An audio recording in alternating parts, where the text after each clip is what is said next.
근데 이렇게 저희가 조정 대상 지역에서 해제가 되면 정말 이 심리가 살아나고 거래량이 늘면서 대구가 다시 상승으로 가지 않을까라고 기대하는 사람들도 많을 것 같아요. 안녕하세요. 세비트입니다. 오늘은 요즘에 많이 들려오는 이야기 중에서 대구가 조정 지역이 해제될 수도 있다. 이제 이런 이야기가 있더라고요.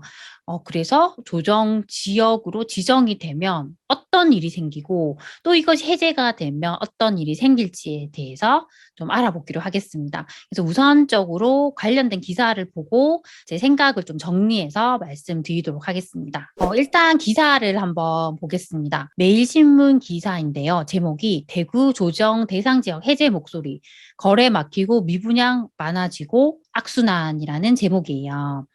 1월에서 4월 평균 청약 경쟁률이 0.6대 1에 불과합니다. 거의 대부분 단지들이 미달이 나고 있어요. 거래 절벽을 맞은 대구 주택 거래 시장.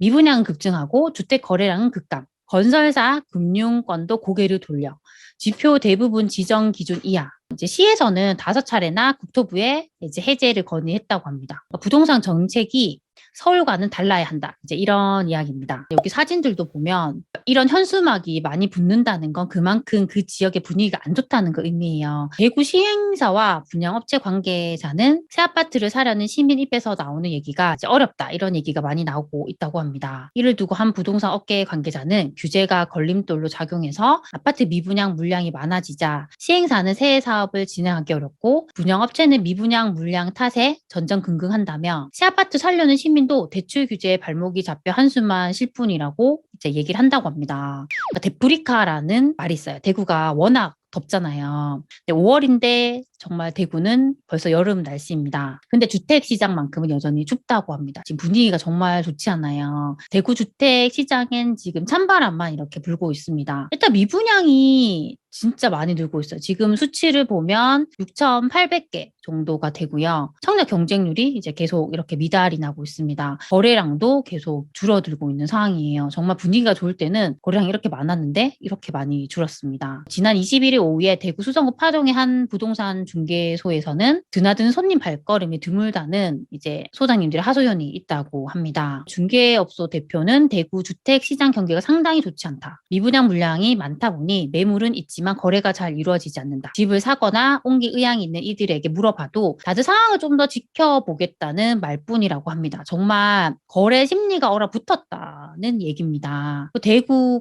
대구시에서 파악한 주택시장 상황도 좋지 않아요. 정말 미분양이 너무 많이 이렇게 늘고 있는 상황입니다. 미분양이 는다는 건 그만큼 이제 대구에 사는 사람들이 신축 아파트에 관심이 없다는 거예요. 집을 안 산다는 얘기예요. 거래 심리도 계속 이렇게 많이 얼어붙었고 청약 경쟁률이 이렇게 정말 미달이 계속 나는 거는 이제 새 아파트를 더 이상 분양받지 않는다는 거예요. 수요가 없다는 걸 의미를 해요. 그게 새로운 건설 사업에도 여파가 미치고 있다고 합니다. 대기업을 포함한 주택 건설 사업자들이 대구에서 사업 수주를 중단한 데다가 금융권도 고개를 돌리고 있는 상황이라고 합니다. 지역의 한 시행사 관계자는 재건축 재개발에 희망을 걸었던 주민들로서는 언제 사업이 본격적으로 진행될지 종잡을 수 없기 때문에 답답할 수밖에 없다라고 합니다. 그래서 지금 조정 대상 지역 해제를 해달라는 그런 이야기가 되게 많이 나오고 있는 상황이에요. 주택 시장의 전반적인 상황을 고려해서 주택 분양이 과열되거나 과열될 우려가 있는 곳을 이렇게 조정 대상 지역으로 선정을 하게 돼요. 대구가 2020년 12월 18일 이후에 부동산 관련 규제가 이제 강화가 되면서 청약 경쟁률이 떨어지고 주택 거래량이 급감을 하기 시작을 했습니다. 조정 대상 지역 해제로부터 얽힌 실타래를 풀어가야 한다는 주장이 계속 이렇게 나오고 있어요.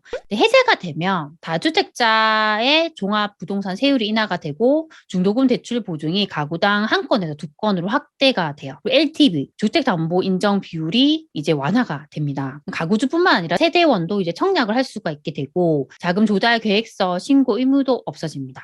지표상으로 대구는 이미 조정 대상 지역에서 해제가 될 만해요. 주택 가격 상승률, 2개월간 해당 지역 평균 청약률, 전년도 대비 3개월간 분양권 거래량이 모두 지정 기준 이하입니다.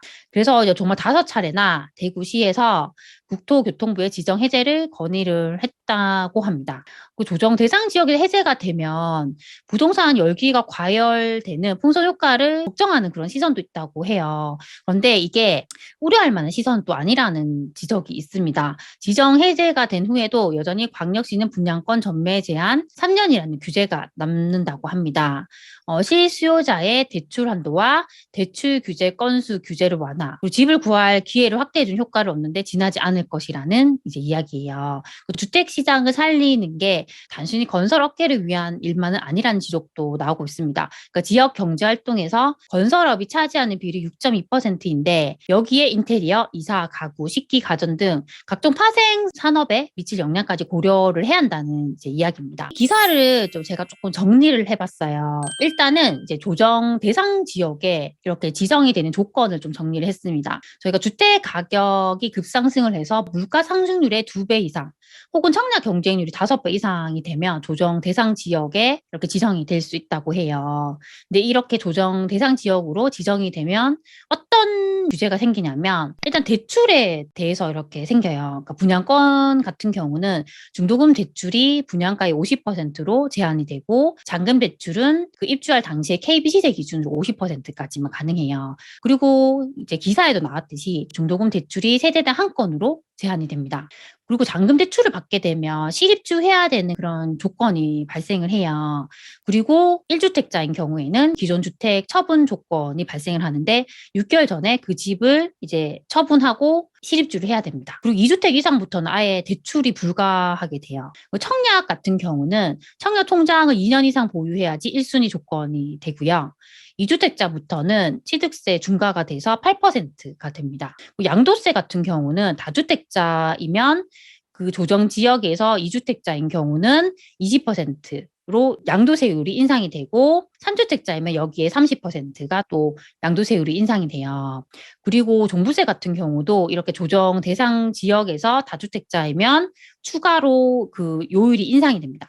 그리고 주택을 취득을 하실 때도 자금 조달 계획서를 꼭 내셔야 돼요. 근데 이렇게 좀 제한이 많다 보니까 아무래도 조정 대상 지역에서는 거래량이 그런 심리에 의해서 더 줄어들 수밖에 없는 것 같아요. 조정 대상 지역이 해제가 되면 또 어떻게 될까요?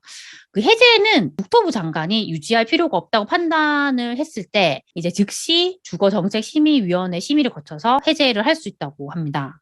조정 대상 지역이 해제가 되면 이제 어떻게 될지에 대해 좀 생각을 해봤어요. 일단 대출을 할 때 전입해야 되는 그런 의무가 없어집니다. 그리고 청약을 할 때 이제 원래는 조정 대상 지역이면 세대주만 가능했는데 세대원도 가능해지는 거예요. 그리고 2주택자가 돼도 취득세 중과가 없어요. 그러니까 저희가 비규제 지역에서는 2주택자까지는 취득세 중과가 없습니다. 그리고 다주택자의 종부세율도 이제 인하가 되고요. 양도소득세, 비과세 기준 중에 거주 요건이 이제 없어지게 됩니다. 그리고 중도금 대출이 조정 대상 지역에서는 세대당 한 건인데 세대당 2건이 가능하게 됩니다. 그리고 자금 조달 계획서 제출 의무가 없어지고 무엇보다도 이렇게 해제가 좀 되면 심리가 좀 살아나기 때문에 거래량이 늘 것으로 보입니다. 근데 이렇게 저희가 조정 대상 지역에서 해제가 되면 정말 이 심리가 살아나고 거래량이 늘면서 대구가 다시 상승으로 가지 않을까라고 기대하는 사람들도 많을 것 같아요. 그런데 현재의 그 지표들을 봤을 때는 그걸 그렇게 좀 예상을 하는 건 힘들 것 같다는 생각을 저는 많이 하고 있습니다. 무엇보다도 지금 미분양이 너무 많이 늘어나 있는 상황입니다. 그런데 저희가 이렇게 해제가 되면 특히나 꼭 이사를 해야 했는데 내가 집을 못 팔아서 이사를 못했던 그런 수요자분들 같은 경우에는 이번 기회에 내가 이사를 한다거나 정말 내가 갈아타기를 해본다든지 그렇게 해볼 수 있을 것 같아요. 그런데 지금 워낙 미분양이 많고 청약 경쟁률도 계속 미달이 나고 있는 상황이에요. 그리고 대구 같은 경우에는 향후에도 지금 공급이 워낙 많이 있습니다. 아무리 실거주자들이 뭐 갈아타기를 한다고 해도 여기에 미치는 영향이 저는 크지 않다고 생각을 합니다. 결국에는 그 미분양이 줄어들어야 되고 공급도 줄어들어야지 저는 대구가 더 이렇게 상승할 여지가 있다고 생각을 해요. 근데 지금은 워낙 지표들이 안 좋기 때문에 그걸 기대하기 힘든 것 같습니다. 그리고 실수요자분들 같은 경우에도 꼭 내가 움직여야 하는 사람들이 움직일 수 있지만 워낙 지금 물량이 많이 나와 있는 상황이기 때문에 쉽사리 또 이걸 그렇게 하는 사람이 많지 않을 수도 있어요. 그래서 이 조정 대상 지역이 해제가 된다 해도 그 효과가 미미할 수도 있다는 부분이에요. 그래도 이거 워낙 지금 분위기가 안 좋기 때문에 해제를 하지 않는 것보다는 하는 게 그래도 더 낫기 때문에 계속적으로 이렇게 요구를 하고 있다고 생각을 합니다. 그래서 이 부분에 대해서는 뭐 해제가 당장 된다 안 된다고 말씀드릴 수는 없지만 이제 해제가 됐을 때 이렇게 좀 변화가 있을 수 있다. 좀 그런 관점으로 보시면 좋을 것 같습니다. 네, 오늘 제가 말씀드린 것들이 조금이라도 우리 소중한 친구분들에게 도움이 되셨으면 좋겠습니다. 항상 제 영상을 시청해주셔서 정말 감사드립니다. 그럼 다음 시간에 만나요. 안녕.